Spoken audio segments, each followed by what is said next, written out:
Welcome to the podcast where two guys talk about stuff and drink coffee. You can't handle the truth! This is the Coffee with Phil and Jim podcast. What we've got here is failure to communicate. What in the wide, wide world of sports is going on here? And now for your listening enjoyment. Hey everybody, Phil here with the Coffee with Phil and Jim podcast, and across from me is Jimmy Nick. back in the studio. Jimmy Nick is back with us, and we're excited to have some good conversation and have some good catch up. Not that I hadn't seen you since then, but podcast wise. Podcast-wise, yes. Yeah, so Well, that was some good stuff you guys had going on with basic Bible truths, and you went down there and recorded him actually giving the message and all those, and that's got to be a pretty good thing, I think. yeah, which I'll show you a clip of what I'm working on too when we get done here. It's not hard. It's just taking a long time. Yeah. But some great possibilities Right. for the gospel to get out and people to be trained in the BBTs and all kinds of stuff. It's multi-layered here. So, anyways, I'm glad you're back, and we got some things set up today. Before we get into everything, obviously, check us out where you get your podcasts. We're on YouTube. We're also on Facebook and Instagram. So search us up, Coffee with Phil and Jim. And, I don't think, this is terrible, I don't remember, but I don't think the last two episodes, I might have introduced or plugged the blog. I don't really remember. Either way, chilloutandserve.com. Check it out. Well, you had a good one this week. Yeah. Called Show Me the Money. Yeah. Show the measure, which is very good what he goes into here, because basically we're talking about the love of Christ, what Christ did for us, if we go and stand. Because he used the word commend, which in this term was to stand, right? And he was talking about, it also, or proof. Here's your proof how much God truly loves us, and that we ought to love Christ the same way as he loves us. Now that's going to be hard to do. We can't really match that. Yeah. While we were yet sinners, Christ died for us. If you go to 2 verses away from it, why we were his enemies. Yeah. We were God's enemies, and unsaved person still is, basically, until they come to Christ. And in that sense, where Christ told us, loving people that love you or all that's great, but love your enemies. Yeah. And that was him speaking about his love actually for us. He told, I love you, you love me the same way, and yet you're my enemy, but I'm going to love you. And I'm going to die for you. Yeah. And so it's amazing that the love that's there, and we need to take a stand on it ourselves. We need to fully try to comprehend, which is probably impossible to ever do, but how much, what he did for us, what's been given here. It's amazing what Christ did for us. Yeah. And I don't think, in modern days, we really don't appreciate it, I don't think. No. I think we take a lot of stuff for granted, and we say, oh, well, yeah, I know, I'll follow him. Basically, it gets into that kind of routine, And it's like a deal I was looking at is on the late, what's his name, Robert Schuller. And what him and a whole bunch of people out there now talked about redefining words. They'll start out and they'll go into a Bible verse talking about a certain subject. Then they redefine the word from what it really means, like to him, sin was a lack of self-esteem. Yeah. And so that's how they measured it. He measured it because he was a friend, and not only his follower, but he's also a friend of Norman Vincent Peale. Yeah. Was his think positive thinking. If your buddy out of Houston is a part of that same crowd. Yeah, Olstein, yeah. Yeah, he's a part of that same crowd that, everybody, God just wants us to be happy and just love, just love each other, and God just wants us to be happy. That's it. And he was a part of the group that wanted to bring everybody together, all the different religions together, and set aside whatever differences, and it would just be one happy family here on earth. And You know, basically his definition of hell wasn't even right. You know, hell was a lack of self-esteem. Yeah. That's what it was. You know. Yeah, which that narrative is growing more and more about there is no hell, and hell is actually things like that. Yeah, and that's where a lot of the seeker-friendly stuff. He had a lot of seeker-friendly stuff come in there, and this guy was on TV every week. I mean, he was coming into people's homes, you know, weekly for years, and he's putting that message out there, and a lot of people bought into it. Yeah. And you know, he did say, and he wrote in a book about it. You know, the problem with Christian theology is it's too God-centered, not enough man-centered. So. That's So that's saying a lot, and then that has been going out over the airways, and other people picked up on it, and it's been put out there for years. So we can understand where we're going with this, and as far as Christianity in this country, it's really been watered down. Here's one. I know your favorite show. If I find this deal, your favorite show was The View, I believe. Oh, I love that Joy. Let me tell you. Well, Joy's the one I'm going to be talking about. Insert sarcasm there. Yeah, Joy's the one I'm going to be talking about, and I want to quote her on this. Oh boy. Okay. The Pope died. Yes. So she was talking about replacing the Pope. She says, I wonder, because there might be backlash against how good he was and how much humility he had compared to some of the leaders in this world right now. So there might be a backlash to it, and it might get some conservative guy in there who, you know, is anti-gay and everything else. Bayar said. Wow. And the conservative guys, they're anti-gay. Yeah. I think what God is. She is so... There's no. I think she's really secretly in love with Donald Trump. I really do. You know, because she talks about him all the I time. don't know. Might been. She's right there in New York. Might have been no girlfriend. I didn't think about that. I don't know. You know. Wow. That would have been. Something. Yeah. Who knows? Yeah. I don't know how far of a stretch that actually is, but I hadn't thought about that. You never know. That's interesting. Oh, wow. Oh, so that's interesting. So the moral of that story is check out the blog. We'll learn about God's love. It's amazing. I mean, you know, we should take a stand on it, and we should let people know, you know, what he gave. He gave up. He came here. Yeah. He died for us that way. That he just. I don't think we fully understand, you know, what he did, and when he cried out, my God, why have thou forsaken me?" That, you know, for that first time ever, the abandonment of the Father because of all the sin was put on him. Yeah. And no For amount us. of work or nothing's going to be able to ever get us to where we needed to be except through what he did on that cross. And if he hadn't gone, there'd still be that brick wall between us. Mm-hmm. I'd never get on the other side of that wall. Yeah. So. And we receive that free gift is that he's provided for us because he loved us. Right. You know, although we were, like you're saying, enemies and stuff, and while we were yet sinners, Yeah. his love, how big is his love for us? Not. You know, you think about one thing that always comes to my mind when God does a thing Right. and he allows us to see it is, you know, God seemingly moves space and time for us. Now, he is omnipresent, he is omniscient, all those things. I'm not discrediting that, but in my finite mind, it's like he knew before the foundation of the world This was going to happen. this was going to happen, and he already set it in motion. And of course, he's outside of time. There's a lot of things to that, but he did it for me.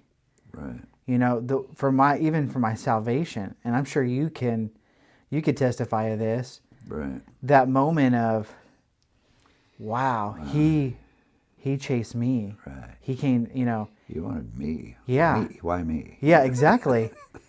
Yeah, I'm a loser. I'm an idiot. There's 8 billion people Yeah. on this planet. Why me? And Yeah. It's like, wow. And he ceases to be unfaithful Right. in my life. I'm unfaithful to him. I think we all are. Yeah. But he ceases to be unfaithful. And man, It's really amazing. I mean, that he would look down and he says, "I know you hate me, but I'm going to love you anyway." Yeah. And it's unconditional, you know. Yeah. I'm going to show mercy, and I'm going to extend my grace, all the grace you can handle. That's that agape love. Whew. So it's amazing, amazing, amazing God. Yeah. It's amazing grace. That's right. Exactly. Well, speaking of grace, this is a bad segue. I don't even know, but the coffee we're drinking today. Yes. So this is a brew from my house. Oh. I brought it in the Stanley thermos. All right. That's one with the lead in the lining. Yeah, that's right. Yeah, that's right. Yeah, we're at lead poisoning now. Sorry. Sorry about that. Yeah. But we There goes my kidneys. yeah. So what do you think? I don't know what I would do. I don't know. Maybe that was just on some products. or Yeah, something. exactly. I don't know. I have no. The old Folgers, because of the Yeah. old Folgers cans or something. Yeah, something like 'Cause everything's plastic. So what do you think about the coffee? Is it decent? Good. I like it. Okay. Could be a little hotter, but Yeah. Yeah. but other than that, yeah, not- it's good coffee. What brand is that? This is Folgers, isn't it? no way. Which I got a story about that later, but no, this is a brew. It's a blend that we drink most mornings at the house. We go to Sam's Club and buy a big old bag of it. Yeah. It's a little cheaper there, but it is a Pike Place roast. Pike Place. Pike Place roast from Starbucks. Starbucks. Starbucks, huh? Yeah. It's a Starbucks. This is just their regular ground coffee. Nothing fancy, no extra espresso or anything like that. It's just a plain deal. So when you go ask for a coffee there, now I didn't pay $8 for a grande, Yeah. but you know, It's cheaper that way. Isn't it was cheaper. Yeah. A whole lot cheaper going to Sam's Club. Yeah. I wonder, there does have just a slight taste of more of a taste of liberalism. Yes. That old boy that owns Starbucks, I guess. It is rainy today, like Seattle. So let's see. Yeah. A little liberal there, I think. At Starbucks. Yeah. Now the Folgers thing. When we were down at Houston, with Brother Hudson, we recorded in his home, and Miss H, his wife, was very hospitable. She had snacks, all that, but she had coffee always going, and she's a big coffee drinker, and which was great because we're big coffee drinkers, and she had like a little single thing that she would do just for her, in the mornings. But when they had company over, they had a whole full big deal of it. So anyway, she was brewing it, and we get second day in, and I know we're sucking down the coffee, and I finally asked her. I said, so what kind of coffee is this?" She goes, "Just Folgers." I'm like, Really? "It tastes good." Maybe it's just better in Texas. Maybe so. I don't know what she did with it, but it's the doesn't Texas know, man. water, I guess. Texas water might have made the difference. That's the difference. Texas water. But it was good. Now, I hadn't had Folgers in forever. Yeah. And I always cut down Folgers because it's not the best part of waking up. But, Well, they got It was new good. owners anyway. It's not part of Procter & Gamble anymore, so oh, are they really? yeah. Okay. They're not owned by them anymore. So yeah, Procter & Gamble got rid of, I think, all their food lines and everything, including Pringles and all them things. So. It's like the same people that make deodorant and toothpaste, Yeah. or coffee and... And everything else. Your Tide and all that stuff. Yeah. All your laundry detergents. Man, that's a big company. Yeah. So. Yeah, it's a big company. So, anyway, But, this yeah. is Starbucks Just a Pike slight Place. liberal taste to it. Yeah, got a little aftertaste, huh? Washington State. I did yesterday, I made a little short list of some different coffees I'd like to try and do Yeah. and bring in. Some things we can brew here in the studio and stuff like that. But Right. So anyway, but On the scale of the coffees we've had, are you still like Whataburger still kind of top? Whataburger would probably still be the top one. This one moved up. It moved up over the one you got from down the street there at the Starbucks. It's actually, Yeah. to me, it tastes better. Maybe it's who's doing the brewing, you know. Yeah. Maybe you ought to be one of them baristas or something. I often consider it. There's two there's two places I've also often considered, you know, if going to work if the podcast game doesn't get better. Better, yeah. I'm just kidding. But there's two things. I have a barista, you know. Yeah. But I wouldn't work at Starbucks. I'd go to like a local or a different, you know, a little bit more bougie or hipster, you know, Gin Alpha place. Yeah. And then Apple. I'd work at Apple. The Apple store. Selling apples. Yeah. Working on them, fixing them. I mean, that's all. That's like a about quarter of what I do around here.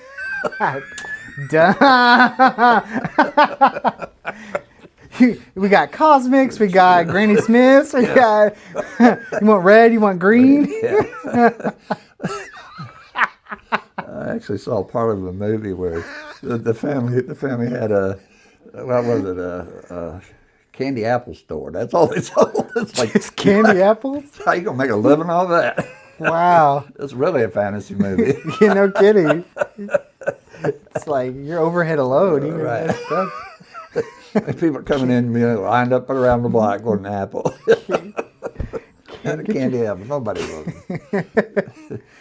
Yeah, I've had a candy apple in a while. It's been a long time. Yeah.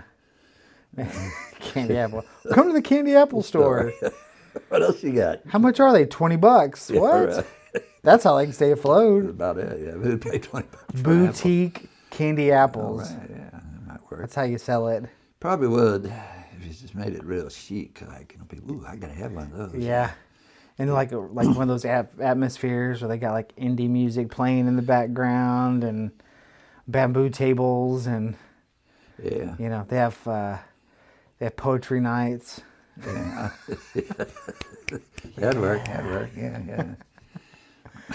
That's funny. It's crazy stuff. That's a future idea. thing, Candy yeah. apple. Candy apple store. Yeah, that's what I need. So, Big demand for that. oh man, oh my allergies are kicking my tail. Here's getting you. I don't know. Mine does that sometimes. I think one of mine's one of the medications I take. And ask the doctor if I can change it. Yeah. It's caused mine to be year-round instead of just seasonal. So I already get that checked out. So where were we? Well, I have a question on that too. You know, I'm obviously getting older, Yeah. and I'm starting to take more pills every Right. day. And I don't know if you have one of these, but I always think, you know you're getting old when, and one of those things is the weekly pill dispenser. You know, Yeah. I've got one of those now. You gotta have one. Yeah, I mean, yeah, because you and so like, you know, the one time a week you go in and you refill all your pills and stuff, and it is definitely help. You know, you don't have to fiddle with all the bottles all the time. But I'm taking 7 pills a day. Wow. Now some of those are kind of like vitamin type deals. Like I'm taking D3. D3. The L-arginine, that type of stuff. But then I'm taking blood pressure medicine, Right. and which I guess coffee is not helping that. But and then I take colchicine. Yeah. I take colchicine every day for the gout flare-ups because I like red meat. And Who doesn't? yeah, you know, I'm thinking, man. Yeah, speaking of red meat, you know, my heart doctor, this is it. He says, red meat's okay now if you want some. You know, I get the 96% fat-free, you know, which is good. You don't got no all that grease in there. I get that, but, you know, he tells me I can have that. He tells me, you can eat eggs now, you know. I said, great. Eggs went through the roof. Yeah. 90% fat-free beef is up through the roof. All the things you can have. Thank you, doctor. Thank Yeah. you. Well, you can tell me that 10 years ago when I could afford it. Yeah, it was cheap. Yeah. You can get a deal of eggs for 68 cents, you know? Yeah, what, $8 or $9. Yeah. You got up there. I was up there at the other store that I don't go to rarely, up on Elm there. Mm-hmm. You know, I looked at their bacon and the price of their eggs, and man, it costs a fortune to have 2 eggs. Slices of bacon. Yeah. It's crazy. Although I got to give a shout out to the old place I never really cared too much about. And it was the old Waffle House, but Okay. went to one in Yukon there by I-40 there, and had It's right across from the IHOP, right? no, this is one down on Garth Brooks. Oh, okay, that one. That one. Anyway, I tell you what, that sandwich I got with the egg and the sausage and stuff, that was good. You know, got hash browns and a big old free bowl of gravy. Yeah. It was good. It was good. Yeah, Waffle House is good. I mean, if you don't mind it smelling like bathroom in there. Yeah. Bathroom and grease. But I like yeah. Waffle House. Well, Misty works there now. Oh, okay. Yeah, so she wasn't there that day. Yeah. But her son works there. Oh, he wow. he was there. Okay. Nathan works there. So Wow. And you have to, I mean, you have to learn some stuff there. Like, you know, get smothered and covered and smack it and all that stuff. And they call out those things. yeah, it's crazy. And you have to remember all that. Yeah. Oh well, it's I understand the tips are real good. I understand. So Okay. real good. That's good. So anyway, it's extra money, I guess. Yeah. And Anyway. Waffle House. And Waffle House not bad. Waffle House, though, Well, we're getting one. That's are we really? yeah. It's gonna right there next to where you turn to go back to what's that thing? Crossings, those houses. Oh, yeah. It's gonna be right on this side of it. Because you got Redlands. Yeah, Redland And sold the then- property to them. Oh. They're gonna put a Waffle House in there. Oh, man. So we get a Waffle House there. This is double trouble because we have a Whataburger All right. and they're open 24 hours. Right. And now we have a Waffle House that's going to open 24 hours. Yeah. Oh, that's It's going to been be. a lot better if it had been IHOP. Personally, it's just my preferences. So you like IHOP better? I like IHOP better because I get it all: pancakes, eggs, sausage, ham, you name it, they'll throw it on there. Bacon. What about have you ever? I'm sure you have had Jimmy's Egg. Jimmy's. Oh, I love Jimmy's eggs. Jimmy's Yeah. eggs is fantastic. Get the whole breakfast deal and plenty of biscuits and gravy, and man, it's like being in manna from heaven. Yes, they have the biscuit debris real good. Yeah, well, an old buddy of mine was there for years. We used to meet there every Wednesday, have breakfast. So Yeah, good stuff. Good stuff. it's good. And usually like the waiters and waitresses, they're all like, you know, like cafe style. You know, they're Yeah. you know, you need some more coffee, honey. You know, that type of kinda, stuff. Yeah, that's what you like. Isn't it? Yeah, I was eating breakfast at somebody there the other day, and we had a waitress. Her name was Tony, and she came over, and of course you pick your seat, you know. And so we were gonna sit at one location, and there was actually a little better booth over there. And she said she saw us kind of looking, and she goes, "You want to sit in the booth? We'll get this clown." Hey, and she called somebody over there and get it cleaned up real quick for us. And Yeah. great. She was great waitress. I mean, Right. she was, she was awesome. She was so energetic and made sure we were topped off on our coffees and we had everything. And the person I was with brought in their own little coffee cup. They had it in their hand, and they walk in and they go, "Oh, I forgot this." She was like, "Honey, that gets low. You let me know. I'll fill it up for you," you know, and all that stuff. And we got to the end and getting the check and stuff. And I told her, I said, I got a question. Actually, I got a observation. She goes, "Yeah." I said, your demeanor, you're just, you know, you're so happy. Yeah. I said, "It reminds me of somebody that knows Jesus." She said, "Honey, that's the only way I get up every morning is Jesus Christ." Amen. I said, "Well, that's awesome." She's like, "Honey, yeah." She's, "I've been doing this. I've been doing waitressing for 44 years." Yeah. And she says, He gives me the strength, gives me the grace to, get through the day. And she's like, I love people. I love helping people, and if I can brighten somebody's day, that's fantastic. I'm like, that's awesome. It's like that black lady that works up there at the Walmart, right there around the cashiers. In fact, she'll check you out sometimes. Well, I was in there the other day. She always says, "Good morning, young man." Yeah. Oh, really? And she says, "It's a great day." I said, "It's a wonderful day." And she says, "You bet it is." And she goes like this, and it said, "Forgiven" across there. That's awesome. 1 John 1:9. Yeah. That's awesome. She said, "All right." I said, "You got it. So, yeah, it's a great. Yeah. It's great. It's always great to run into people like that too. It's encouraging to your spirit to, because the world, it's down in the dumps most of the time. Most people are. What I really have hard trouble is when you have time if they'll sit down and listen to the whole story of Jesus Christ in that sense, of why you would reject it. But people do. They reject it when he was there, They saw the miracles. They saw raising Lazarus from the dead. And yet they're still yelling, "Crucify him," It's like, man. Human race is really self-centered. It's all about me, myself, and I.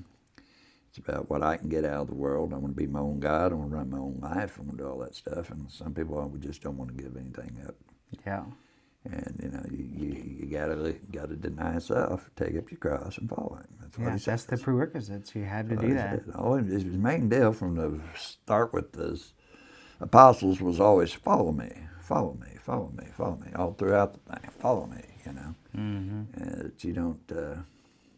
Nowadays, it's what kind of activities your church have. Yeah. Well, that's interesting enough. I was watching this deal on YouTube the other day. There's a guy on there. His name's Alan Parr, and he's a Christian YouTuber, but he covers a lot of things. But in particular, his thumbnail and title for his YouTube was talking about some of the effect of the lack of discipleship in churches or whatever. And so I watched that video. It wasn't very long. It was like 8-10 minutes. But he talked about how churches nowadays, a lot of them, a lot of bigger churches, but a lot of churches nowadays, it's you come in once a week and you don't actually equip the members of the church. Right. They don't really know the Bible. Right. And then they take everything at face value, what you say. Right. And then, and hero worship, things come from that. But, he's talking about that and how every believer in the church, in that local church, should be trained, should be discipled. Right. To know, he said, there's a mentality or thinking of, you've got to go to Bible college and all that and be a pastor to know all these things. He says, no. If you're saved, you should know all of this. Yeah. There should be, you should know theology. You should know about Bible, Christ, all these things. And he says there's such a lacking of that in churches. And that's because it's basically what was more nowadays. Well, it was even in his time. It's more about religion than it is about the personal, relationship that you can have with him. And the only way you're going to get into that and know him personally, I mean, through prayer and supplication, you're going to come into a closer relationship with him. But in his word, as you read the 4 Gospels alone, just listen to what he says in each one of them Gospels and everything, and you get a better understanding of who he is and how much he truly loves us. And and people they don't take the time to even find out who he really is. Yeah. They know, I got my fire insurance and I ain't gonna go to hell. Yeah, or they don't read their Bible on their own, or if they do, it's I get enough down there on Sunday morning. Yeah. Pastor gives me a good education. That's all I need. Yeah. And they come up once a week. A lot of churches don't even have. I don't even think they meet on Wednesdays anymore, do they? I don't know. A bunch of them that don't. I don't think. Well, that was another thing he brought up was he talked about small groups, and he said there's nothing wrong about small groups. he talked about him and his wife. They're very active in their small groups in their church and things like that. He said, but the purpose of small groups is, he said, think about a small group, a typical small group in a church. It's people coming together, and they may give like a little devotion, and talk about Jesus and have a little prayer. But most of the time, it's just about connection with one another. Right. There's no real training, Right. And he said, so a small group can have its purpose.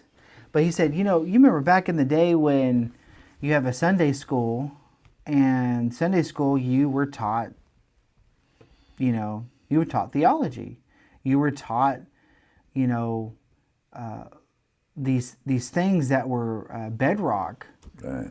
to what you believe. And over time, that Sunday school, he said, it starts watering down, and it's, little fun lessons here and there, but even in adults. He said, so everything's got their purpose. He said, but people are going more small group, so there's a less of a change. Right. And there's less of a understanding of the Bible. Right. And so people More are of just a social get together, and then they're not really studying the Word. That's right, and they're biblically illiterate. Illiterate, and a lot of these mega churches anyway don't even have Sunday school anymore. Yeah. It's just they got 3 or 4 services on Sunday morning, and get them in, get them out, and bring in the next group. Yeah. And so they get an hour, whatever that man's preaching, and that's it. And on the bigger ones, like the guy's preaching, you're watching him on a screen. He's not even there. Yeah. So I mean, how do you turn that into a Yeah. personal, loving church body? It's almost like a feeling that you get that, okay, and we've talked about this before, like a checklist. Right. It's almost like a feeling, emotional checklist, like, oh, okay, I did my God thing. Now I'm gonna go. Go do my thing. Yeah. I gave God an hour this morning. Yeah. Let's get out of here. I got to go eat. Yeah, go eat and go do my things and. Go play a round of golf or something. Yeah. Yeah. Go home and watch football. But- Whatever. Yeah.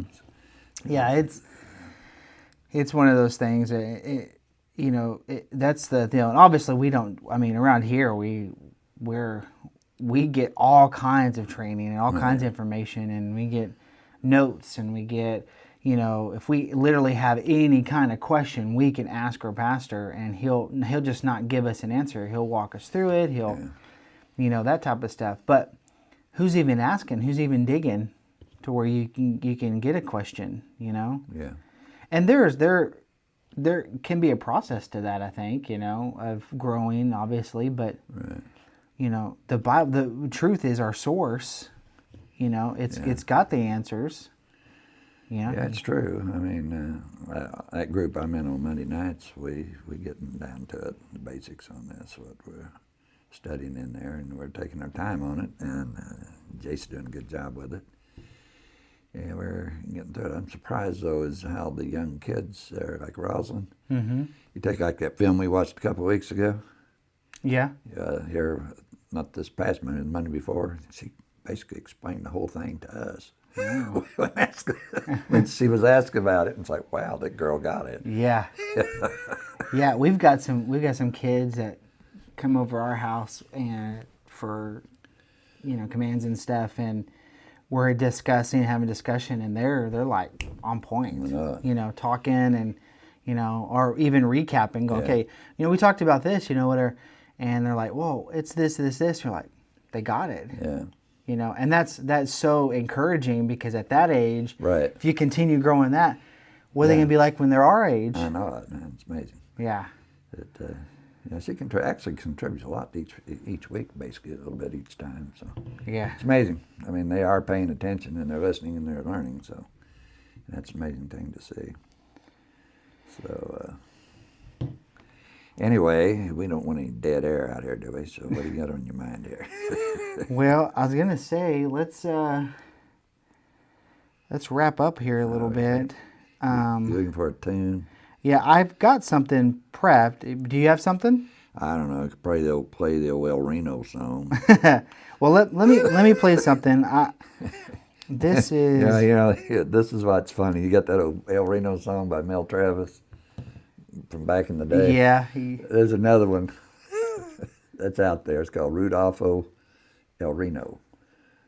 Rudolph El Reno. Reno. Okay. Yeah, because these bozos, when they named this town, didn't realize that El Reno means the reindeer. Yes. I don't know why they didn't name it Fort Reno. That would have been all right. Yeah, that's right. Okay, well let me share this with you. So this is a guy named Jimmy Clifton. Okay, he's got kind of a different sound. Yeah. But Christian singer, so forth. He writes a song, or he wrote a song, sings a song called "He Will Return." He will return. Let's hope And so. it's by Jimmy Clifton. And I'll just play a little bit Okay. to get an idea, but y'all can go check it out and look it on your own. But this is Jimmy Clifton, "He Will Return."